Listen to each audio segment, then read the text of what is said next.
Should Luke Kornet be the starter over Al Horford while Kristaps Porzingis is out? Let's get into that discussion right now on the Locked On Celtics podcast. Thanks to Blockbuster brand, it's holiday season. Drop Drew in the mix, and 3 from KP. No, we not on the Knicks.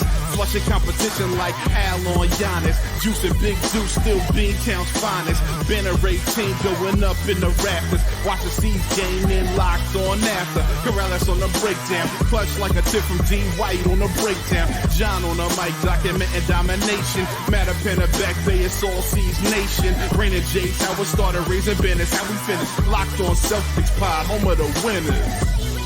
Peace. Hey there, welcome back to the Locked On Celtics podcast. It's right here in the Locked On Podcast Network. It's your team every day. I got you covered every Monday through Friday. Regular season, when they play on the weekends like they do this preseason, I would normally have post-game podcasts for you after both games. But this weekend, because it's the preseason and there's probably not going to be much to talk about after at least one of these games, considering it's the back-to-back, I'll do my normal schedule this week. So make sure you're subscribed. You'll still get post-game analysis and all of that stuff. Get into that YouTube page, get into the comment section. Let me know what you're thinking. If you're new to the show, I'm John Karalis. I've been covering the Celtics for about 20 years now. Doing it right now as a beat writer for Boston Sports Journal. I've written a couple of Celtics books, including Built Different, celebrating the Celtics championship run. Get that on johnkaralis.com. For $30, signed, personalized, and shipped all $30 within the United States. Today's show is brought to you by FanDuel. You can start the season with a big return on FanDuel. Place your first $5 bet. Get started with $200 in bonus bets guaranteed. Visit FanDuel.com to get started. The Celtics obviously going to be without Kristaps Porzingis for the next couple of months or so. He, at Media Day, said he feels great. He kind of painted a picture of being very optimistic about when he's going to be back. He's already on the court doing stuff and all of that stuff. We know that stuff. It was presumed that Al Horford would just slide in and start. But we saw Luke Kornet in a couple of preseason games there. And I got a mailbag question yesterday, which I answered, and I wrote about it today on Boston Sports Journal. And I asked about it at practice.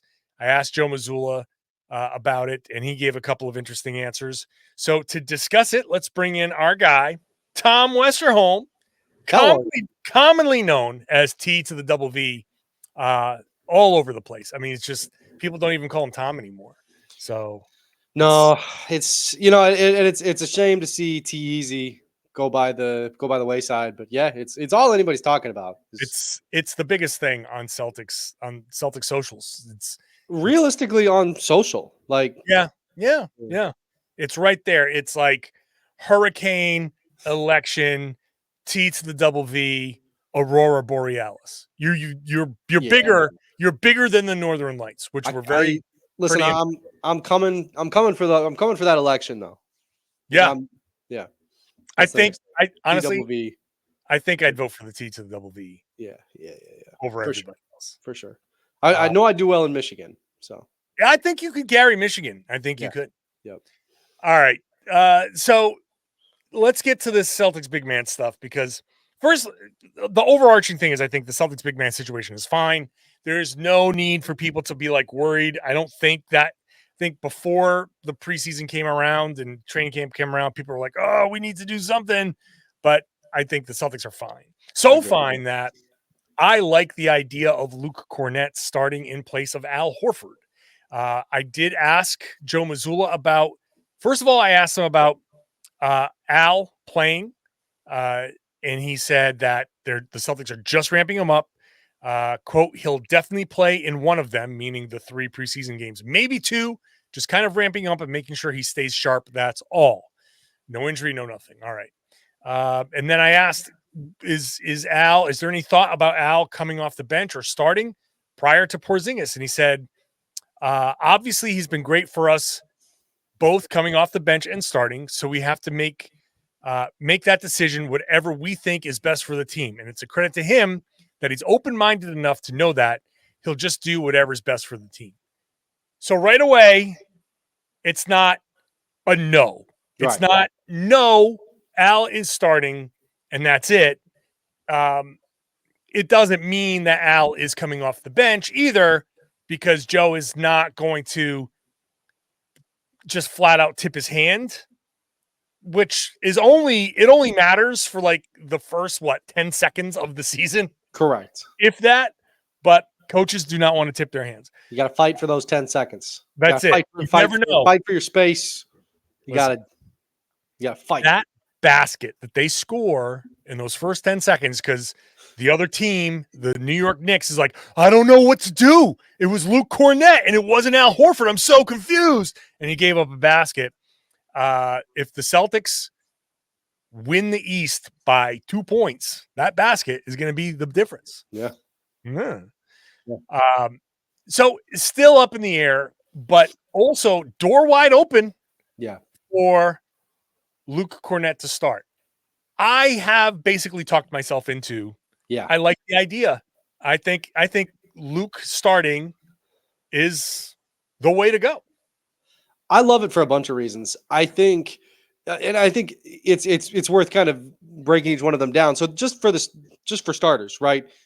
Number one, it like keeping Al Horford on the bench longer means preserving Al Horford more for later in the 100%. Season. It would be so tempting early in the season if Al Horford is starting to just run him out there like a normal starting center, play him 35, 36 minutes. Because, hey, it's early in the season and maybe you're winning a bunch of games and it's early in the season and maybe Al looks really good. Everybody's like, wow, can't believe this 38-year-old still looks good. It's like if he's playing a ton of minutes and looking good in December, he's going to look a lot more 38 come May. Like it just kind of takes away that temptation. It already it forces him into that rotation spot that he kind of needs to be in. So I love it from that perspective first, right? Like just pure and simple. This keeps Horford's butt on the bench a little bit more, and that's a good thing. I like it. I think that might be number one reason. Yep. Number one reason, Al Horford's the better player. We all know that. No one's going to deny that. Al Horford knows that. Luke Kornet knows that. Everybody knows that. Yes. So just throwing that out there to people who might Joe Mazzulla knows that. Right. Right. So this is not a discussion of, well, Al just doesn't have it anymore and he's getting old and you got to go with a different direction. No. It's actually the opposite.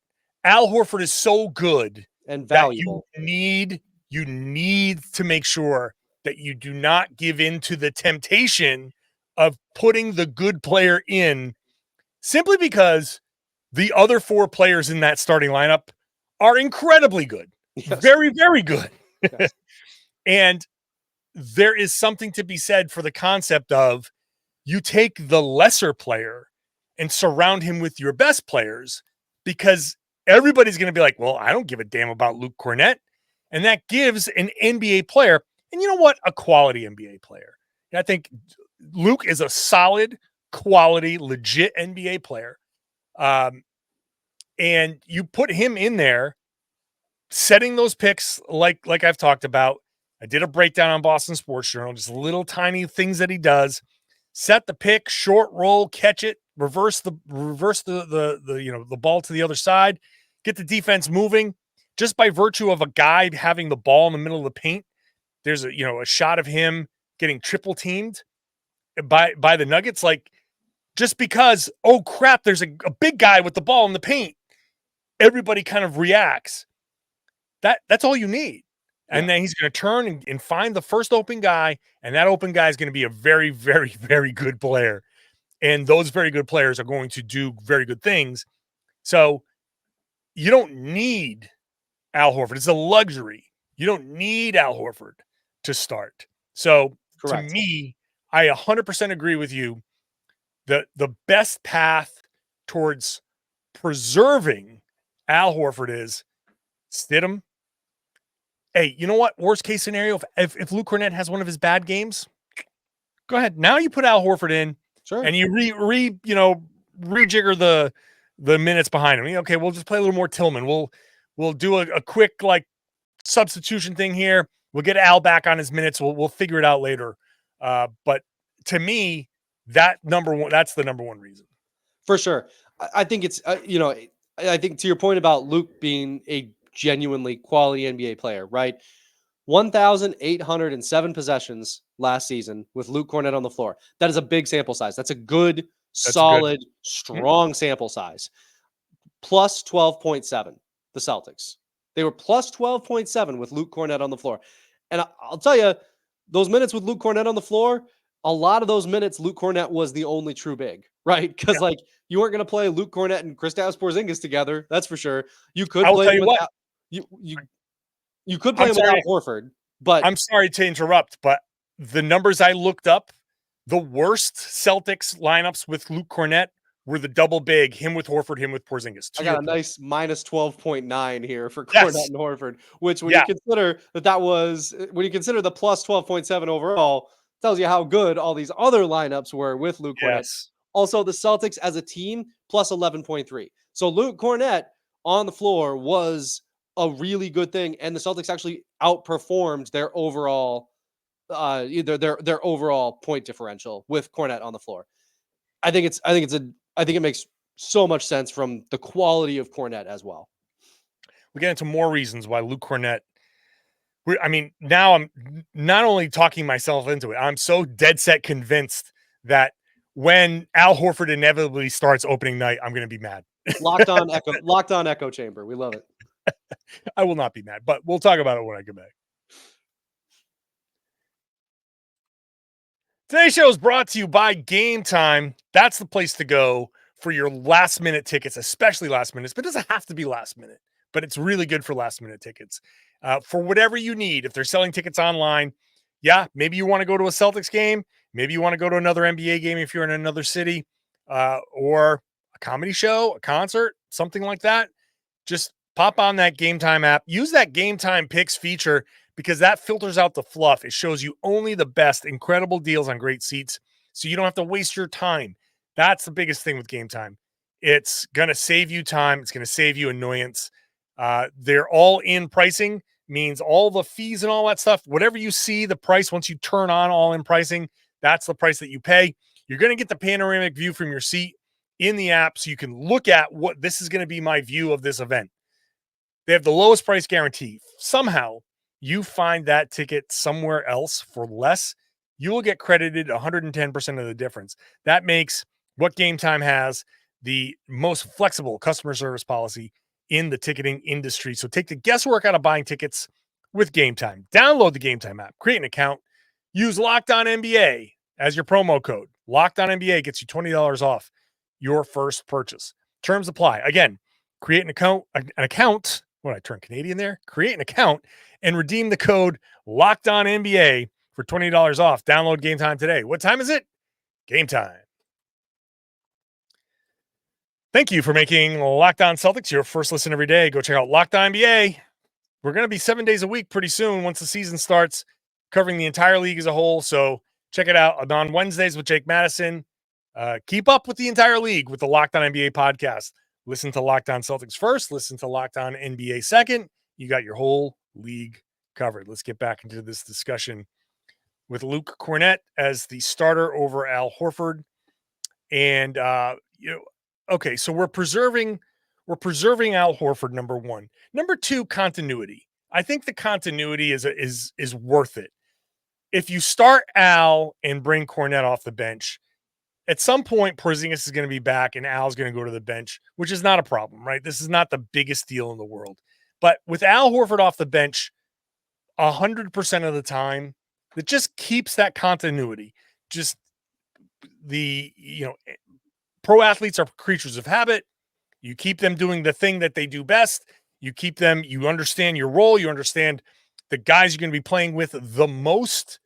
And let's work it together. Let's get Horford in there with Sam Hauser and Peyton Pritchard, which, by the way, the lineup with those three, it also included Holiday and Tatum, plus 9.4, only 193 possessions, but still, Horford with Hauser and Pritchard and two of the starters is generally pretty good. I like that continuity. The Celtics can work with Kornet, and then when Porzingis comes in, he slides in, and Kornet, he can adjust back down to being the third big. But I think for continuity's sake, a little less disruptive if you're starting Kornet rather than Al Horford.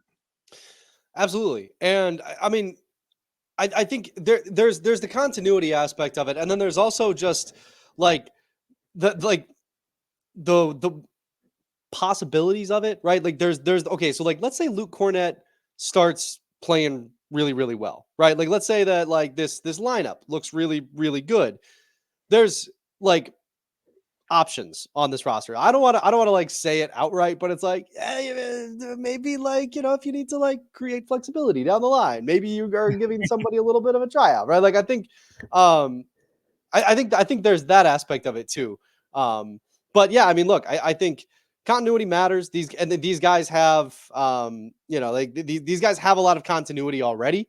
And I think giving Cornette kind of an opportunity within that is really interesting. Hey, maybe like you've had nice moments here and there. You've had little flashes here and there. What happens if we kind of push you into the prime time a little bit? Like what happens if you're the starting big man on with all these stars around you?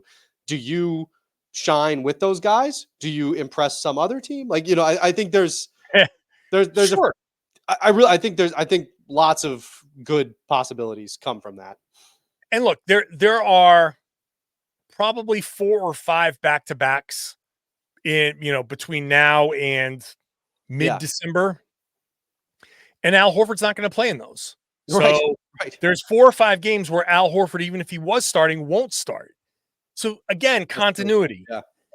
If Horford is sitting these back-to-backs, you're going to have to start Kornet probably anyway. Maybe Tillman in a situation, maybe it's like a smaller lineup and it's not the right matchup. Okay, fine.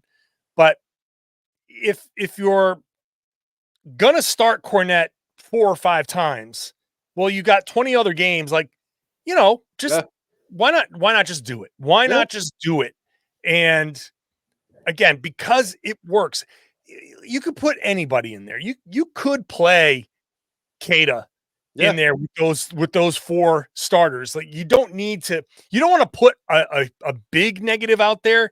You don't want to put somebody that's going to get super tested out there. Yeah. I like Kornet.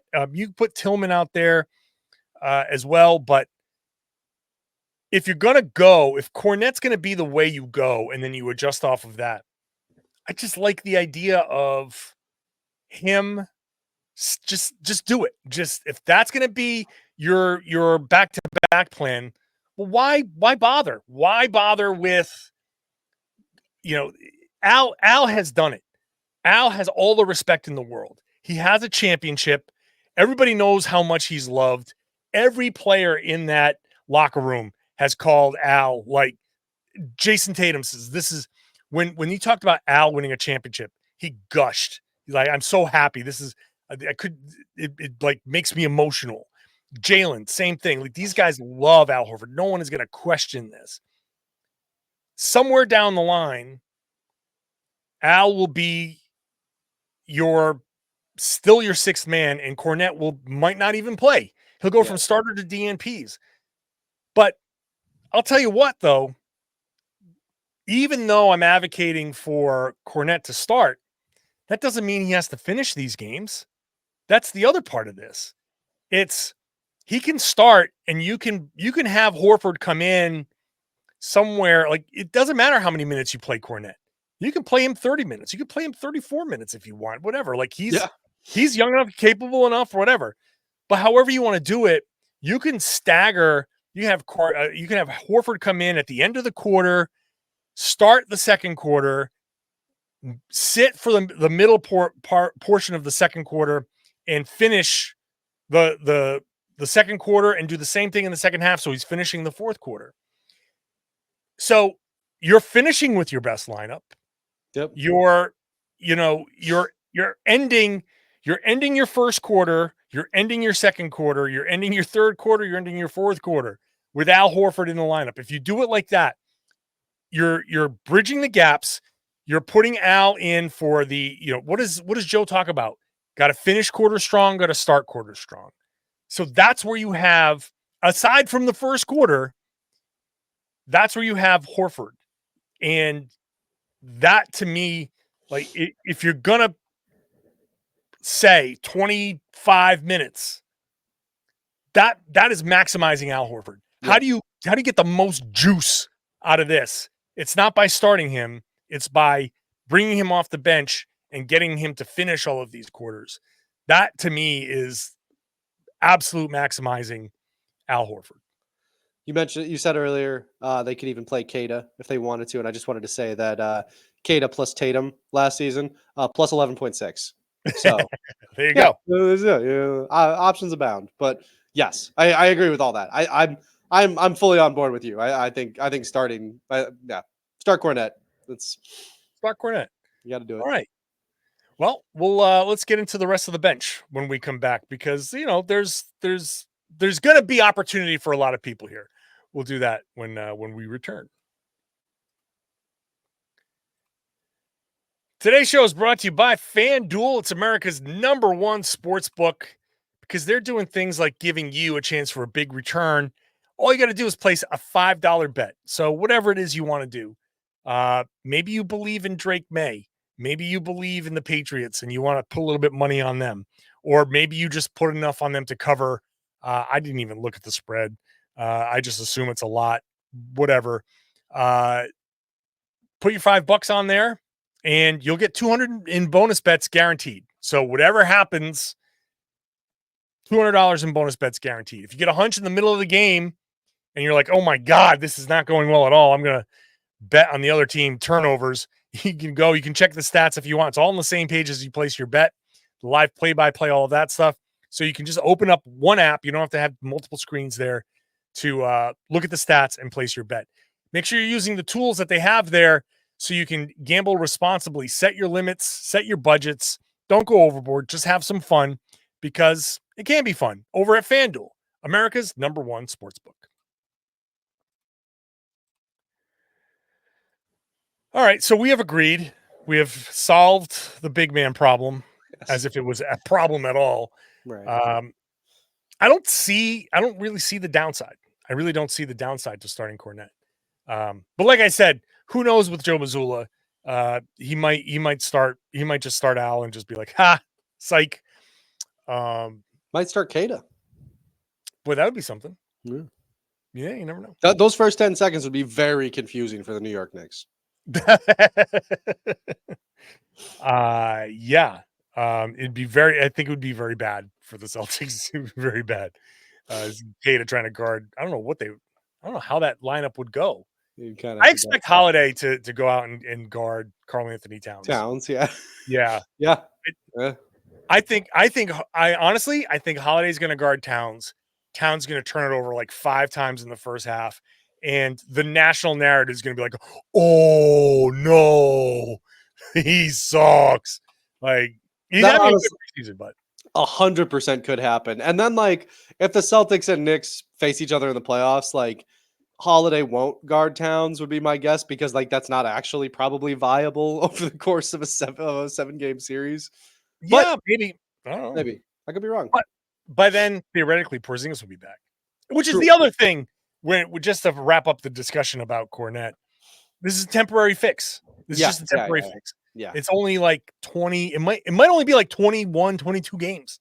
Yeah. So that's like a quarter of the season, sort of. Not quite a third of the season. So, also, I know we were going to try to move on to the rest of the bench. The other thing that's really good about it too is, like, if knocking on wood, but like Porzingis does have injury issues in the playoffs. Sure, yeah. Given Luke Kornet starter minutes throughout the season, that's a nice little boost to everything. Yeah, yeah, absolutely. That's a good point there. T to the double V. So all right, so we've established that those are our starters. Al Horford really coming off the bench. That's number 6. Peyton Pritchard. I just want to share a quick Peyton Pritchard thing. Because I don't normally share conversations I have with players. Every once in a while, we share an elevator on our way down. Those are private conversations, but this is not. I'm not overstepping anything, because this is pure Peyton Pritchard. So obviously, Peyton and I shared an elevator down from the practice facility. So making small talk, chit chat, and I said, "Boy, it kind of sucks that you guys have to play those 3 preseason games in 4 nights." He's like, "Yeah, but I kind of love it though. I was like, of course you do, because you're a lunatic.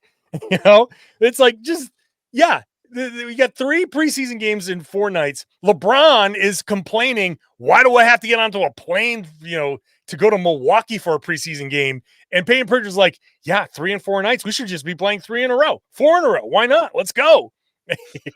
Pritchard is ready to play NBA minutes, shoot shots, and chew gum, and he's all out of gum.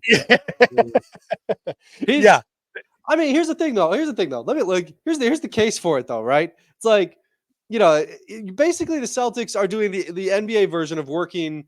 They're like working like 4-10s. You know what I mean? Like they go to Abu Dhabi, and that's tough. And then they got all this time off, and then they got 3 games in 4 nights, and that's tough. Yeah. And then they got all that time off, and then the regular season starts. So it's like, little column A, little column B, working a little extra to get the 3-day weekend. There's an argument to be made for that. But I just wanted to share that Peyton Pritchard's a psycho, and there's never going to be a time where he's like, no, I do not want to play basketball. No. They play a whole game, and he'd be like, hey, you want to run it back? He'd be like, yeah, let's go run it back. He's a sicko. He really is. He really is.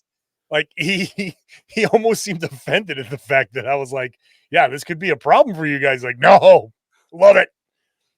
So he's 6 or 7. Sam Hauser is 6 or 7. However you want to put it, depending on the night. 7 or 8, but yeah. Right. So right. 7 or 8. So we're at 8. 9. Tillman, right? Yeah. Yeah, Tillman. So that brings us to 10. If you go 10 deep in this rotation, who's it most likely to be? I think it gets interesting. Who are the candidates? Jaden Springer, right? Jordan Walsh. Anybody else legitimately? I don't think Baylor Shireman's a legitimate candidate. I don't think that's happening this year. Yeah, I don't think it's happening. I don't think Anton Watson, as much as I liked his summer, I don't think any of that's happening. I think it's between. You can throw Kata into that mix, but I guess. But you're starting to get big heavy on, like with Tillman and I almost consider Tillman just the big. Just don't even say Tillman. It's either Tillman or Kata. It's one of those two. Yeah. Because on nights where Horford doesn't play, that's going to be they're going to shift up or whatever. But anyway, so really it's Springer and Walsh. And Walsh. Yep. I want to go Springer because he's been in the NBA. Yeah. He is a composed, even though he's young, and he had that one mistake where he was pressuring. I forget who he was pressuring, maybe Jamal Murray, I forget who it was, all the way up the floor, and then he fouled, but they were in the bonus. Yep. So it was like, ooh, watch yourself, understand time, space, situation, all that stuff. But I just love Springer's ability to defend, but he does not look comfortable shooting the ball at all. And as opposed to Jordan Walsh, who looks incredibly comfortable shooting the ball. He looks comfortable taking the shots. He's also not making them, but he'll take them. I don't know which of the two. And look, Jordan's got more length, probably a little more versatile. I think the thing with Jordan Walsh is there's that chaos element to the defense, and I think it's going to kind of go night by night with that, right? Where it's like, okay, do you want to just have somebody go out there and try to make a mess out of everything the other team is trying to do? Or do you want to have that guy who's a little more specialized, and we're going to send this guy out here to defend player X, right? Because I think Walsh could really come in and wreak some havoc here and there, just a guy who's all energy trying to prove himself, and already he's kind of came in with the 6'7" Marcus Smart kind of reputation. Yeah, kind of like tall, thin Aaron Nesmith. Yeah, maybe without the forever impending injury risk. That's what I was gonna say. Maybe 10% more self-preservation. The self-preservation slider's a little bit higher, but yeah, kind of like that. Versus, to your point, Springer, who's a little more established, has been in the league a little bit longer. Probably a little bit more of a known you probably know a little bit better what you're going to get out of Springer. on a night-to-night basis. But I mean, I think the other thing too with Walsh is like, hey, like, you know, you got this guy under contract. He's like, he's young. He's going to be cheap. Like, boy, you're going to need to develop some guys who are young and really cheap over the next few years here. Well, yeah. And this is like, this goes into the Lonnie Walker discussion. Yeah. Where you've got these three guys who are young and cheap. Next season, this is probably a conversation we need to like put a pin in and revisit over the summer. Somebody's leaving this team next season. Like they cannot run it back. I'm sorry. The Celtics, I would be shocked. I mean, I would hope, but I would be shocked if they paid $200 million. $200 million tax bill. How are they going to do that? But we'll see. Who knows? I expect that that's not going to be the case. Somebody's going to go. At least one expensive player is going to have to go. You're going to need like a younger person to come on in. If you've got like these defensive menace types of guys, it kind of like, well, I don't want to say that this is the last year of Drew Holiday, but like, you know, super expensive. He's the oldest of the group, you know, and they've got these guys that, man, if they could just develop some kind of shot, they would be really cheap options to come in and do 60%, 65% of what Holiday does. And with the rest of how good everybody else is, that's enough. Like that makes, at least it's something. I don't want to even say it's enough because like Drew Holiday is really freaking good, but like it's like but if you're getting 65, at least it's something, you know, something. You don't know if it's going to be enough or not, but at least it's something. And I don't want to make this the discussion because this is not the time or place to have that full-blown discussion. For sure. Right. But it's something that Brad Stevens has to think about. And you've got these guys under time. I think it's the time to put it in the 32nd minute of a allegedly 30-minute podcast. It's like you can a little bit of the conversation. It's like, maybe have this in like the back of your mind and at the end of your podcast. It's something you gotta have it in the back. Yeah. The 32nd minute of a Friday podcast. Yeah. This is as news dumpy as a podcast topic can go. Yeah. We're doing a Friday take dump. Just at the end. That's right. So I can come back to it if this comes to pass. It's recorded. I can be like, hey, remember we talked about this back on October 11th.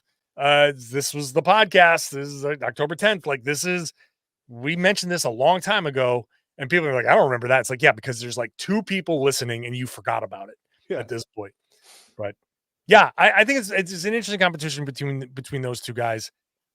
I want to say Springer, but I also saw him take this one above the break three that just stuck out because his arm was almost like horizontal with how hard he had to push that shot. And I'm like, he's not strong enough to get the ball there. He's just not comfortable. Like corners maybe, but above the break, like he's just really pushing that shot. I think Walsh has the strength. He can do it. It's so weird because he's like so much skinnier, but it's a different kind of strength. He can comfortably get that shot to the rim. He just can't get it consistently through the rim. And that's the problem. It's a big problem to have for a shooter. It's a pretty big problem. It's also a wild thing to be saying about somebody who could be like potentially in the borderline rotation of a team this good is like, yeah. I mean, he gets the ball to the rim.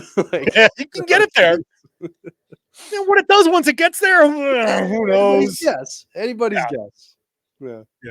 Okay. Well, we'll see. All right. Fun on a Friday. I always appreciate T to the double V coming by. Appreciate you so much. Tom Westerholm over there catches stuff over at Boston.com. I'm the one who writes for Boston Sports Journal. So you find my work there, my written work. My work here is Monday through Friday, plus in the regular season bonus podcasts when they play. Whenever, if that's a Friday or a Saturday, you'll get a bonus podcast. So make sure you are subscribed, watch the show on YouTube, get into that comment section, and enjoy some discussion with your fellow Celtics fans. It's actually a pretty fun comment section. It's the rare, cool YouTube comment section. So go check that out. Leave your comments there. And then I would love it if you shared the podcast and told everybody they should be listening to and watching the Locked On Celtics podcast here on the Locked On Podcast Network. It's your team every day.